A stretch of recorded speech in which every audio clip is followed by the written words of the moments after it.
Hello, Communicating the Museum. My name is Brendan Ciecko. I'm the founder and CEO of Cuseum. At Cuseum, we help museums and cultural attractions engage their visitors, members, and patrons. My life really exists at the intersection of museums, technology, and startups. And today, I'm here to speak with you about startup partnerships and accelerators as a means of driving innovation within the cultural sector. So let's start with a scenario. If you had to build a rocket ship, how would you go about this challenge? Would you rely on the collective knowledge of merely your staff, or would you look outside your organization to engage more diverse talents and voices? You could walk hand in hand with innovators, inventors, risk takers, and those on a mission to invent the future. Today we can point to countless successes across just about every sector due to forging of new partnerships.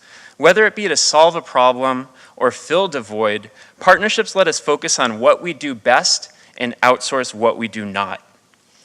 And citing a piece from the Harvard Business Review, innovation is as much about finding partners as it is building products or planning exhibitions, educational programs, or running a museum for that matter.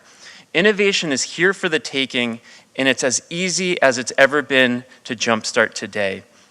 I've spoken on the topic of innovation in the museum sector at a variety of conferences, but today, for the first time ever, I'm going to reveal the beta version of the museum startup innovation landscape, outlining the various tracks organizations have taken in partnerships with startups, in formation with accelerators, and new spaces for opportunities and experimentation. So I present to you the museum innovation landscape. As we see here, there are various tracks an organization can take to forge partnerships, to cross-pollinate with the startup community and methodologies, and the broader innovation economy as a whole. We'll start with the lightest and easiest touches, hackathons. To spur experimentation around new ideas, new technologies, or new challenges, consider hackathons as a lightweight way of inviting innovators in the startup community into your world. For years, museums have hosted hackathons to accomplish just that. Even some of the oldest and most firmly established museums, such as the Met, the Philadelphia Museum of Art, and the Peabody Essex Museum, have hosted hackathons. So hosting a hackathon is a little bit like speed dating. It's exhilarating, yes, but nothing too serious. And one degree further, there are numerous notable commercial relationships held between museums and startups that service the sector's unique needs. Companies like Artsy have an entire division dedicated to museums. Over 100 museums leverage the digital tools of my company, Cuseum. And companies like Dexibit help museums dive deeper in deriving value from their data. Now here in LA, the Broad became the first museum in North America to partner with a startup called Sedition to monetize digital art through a new platform. And other museums, such as the ICA London, MACBA, and ones throughout Europe saw value in working with this startup despite its young and perhaps unproven model. But these examples I've mentioned so far are pretty light, and they don't go too far into the systemic guts of the organization. So let's dive into some instances that do just that. If you direct your attention to the left, at the top of the mountain, or rather on New York City's Bowery, you'll find one of the crown champions of startup partnership and collaboration. Now, as far back as 2011, the new museum was collaborating with young startups like MakerBot and Electric Objects. And years later, the museum launched New Inc., self-described as the first museum-led incubator. So an incubator is somewhat of a startup factory where founders and technologists are given space and resources to incubate an idea, to hatch it into a company with a product they can bring to market faster and with a higher chance of succeeding. So if hackathons were like speed dating, an incubator is like a serious relationship. You're now holding hands and making plans. And members of New Inc., such as New Hive, Monograph, Neo, have called New Inc. home and have collectively raised millions of dollars in seed funding. So imagine the benefit of cross-pollination with startups, with museum staff, curators, marketing, leadership, and so on. Curators have a question about virtual reality in an upcoming exhibition or blockchain's impact on artistic creation. Well, now you have experts and investigators in residence. Now, most recently, Te Papa, the National Museum in New Zealand, took the idea of an incubator or an accelerator to the next level. They launched a seed accelerator called Mahuki, making financial investments in startups in exchange for equity.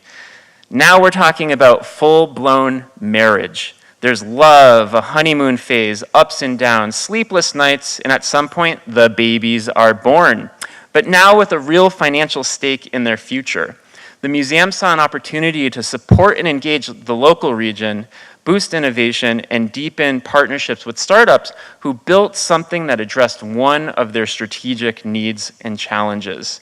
So bringing the outside in to ideate, prototype, and run R&D quickly and inexpensively.